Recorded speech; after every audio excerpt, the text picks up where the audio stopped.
मैं आपको बहादुरगंज में दावत देता हूं कि आइए, किस गांव में आप जाना चाहते हैं, किस मंदिर में जाके आप हनुमान चालीसा पढ़ना चाहते हैं। ये ढोंगी मत मचाइए। भगवान का पूजा कम करते हैं आप लोग, देखा हुआ ज्यादा करते हैं। ये ढोंगी आपको किसने रोका है? हनुमान चालीसा पढ़िए।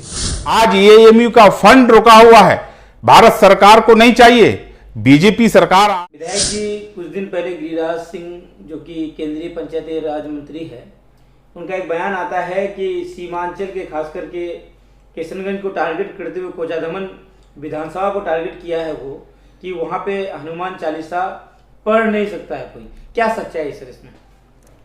देखिए, सबसे पहली बात है कि बीजेपी वाले लोग जो हैं, ये खास करके जो गिरिराज सिंह को बोलने का एक पावर दे चुका है बीजेपी, जबकि भारत में बोलने का अधिकार सबको है।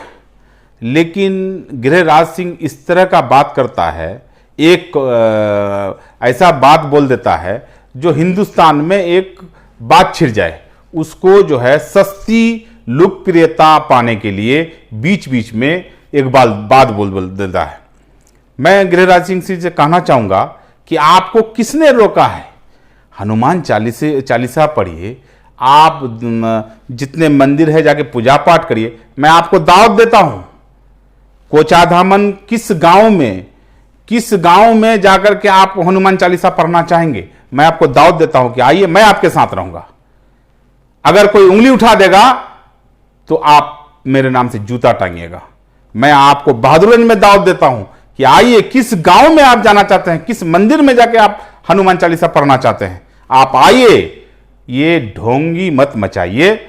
भगवान का पूजा कम करते हैं आप लोग, देखा हुआ ज्यादा करते हैं। ये ढोंगी मत बंद कीजिए।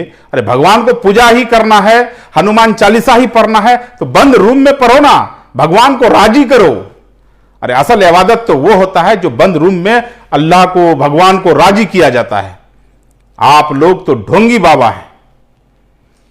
सर, गृह मंत्री अमित शाह जी आए और आकर के चले गए। सर, लोगों को बहुत आशाएं थी, बहुत सारी उम्मीदें थी कि कुछ देने के लिए आ रहे हैं, कुछ करने के लिए आ रहे हैं। इससे पहले आपका बयान भी आया था, आपने मांग भी किया था कि एएमयू जैसी फंड हो या फिर कुछ ऐसा दे जिससे यहाँ के लोगों को फायदा पहुंचे, लेकिन ऐसा कुछ नहीं मिला। सर, इस पर आपका क्या प्रतिक्रिया है? देखिए, सबसे पहली बात तो 24 तारीख से पहले हम मानते थे कि हमारा भारत सरकार का गृह मंत्री आ रहा है, लेकिन 24 तारीख के बाद मैं कहना चाहूंगा कि 24 तारीख को भारत का गृह मंत्री नहीं बल्कि बीजेपी का एक प्रचारक आया, अपना पार्टी का प्रचार किया और चला गया। जबकि हमने मांग रखा था, मांग नहीं बल्कि मेरा हक है। आज एएमयू का फंड रोका हुआ है, भारत सरकार को नहीं चाहिए, बीजेपी सरकार आज एक पक्षीय काम कर रहा है और कोसी कमिश्नरी को टारगेट कर रहा है, एक कम्युनिटी को टारगेट कर रहा है।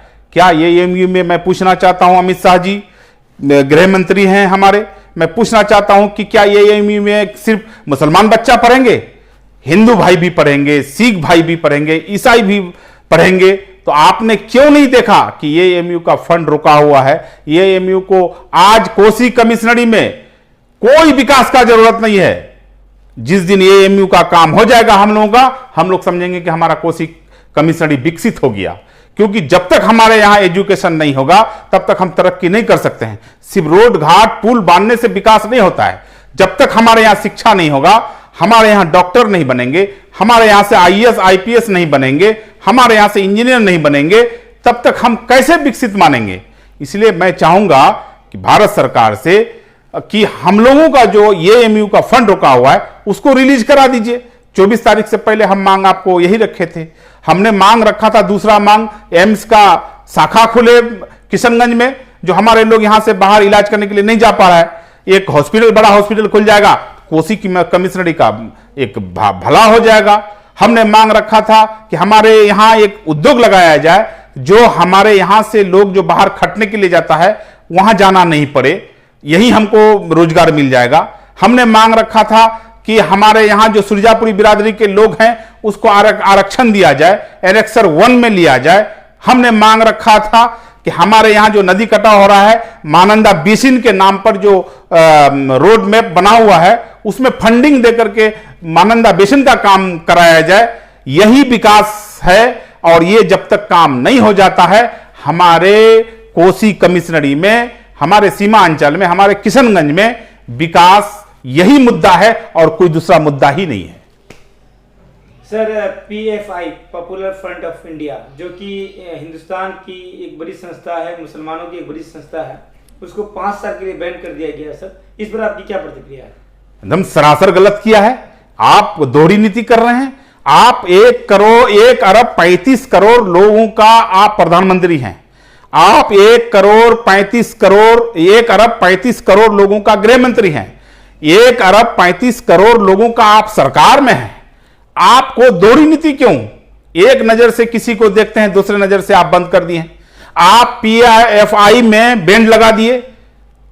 चलिए, PFI में बैंड लगा दिए, आप RSS में क्यों नहीं बैंड लगाए? क्यों नहीं बजरंग दल में आप बैंड लगाए? क्यों दोहरी नीति क्यों? ये PFI के क्या काम करता था? संविधान के दायरे में जो मजलूम, गरीब, मुसलमान जो होता था उसका आवाज उठाता था, जो दबे कुचले मुस्लिम होता था उसका आवाज उठाता था, जो मुसलमान का जो हक का बात होना चाहिए उसको संविधान के दायरे में उठाता था। यही आपका ये बैंड कर दिया 5 साल के लिए। क्या आप साबित करना चाहते हैं? अरे भाई, क्या चाहते हैं? मुसलमान को निकाल दो, हिंदुस्तान से निकाल दो। यही रवैया रहा तो हिंदुस्तान का टुकड़ा टुकड़ा होने में कोई नहीं रोक पाएगा। बहुत शुक्रिया।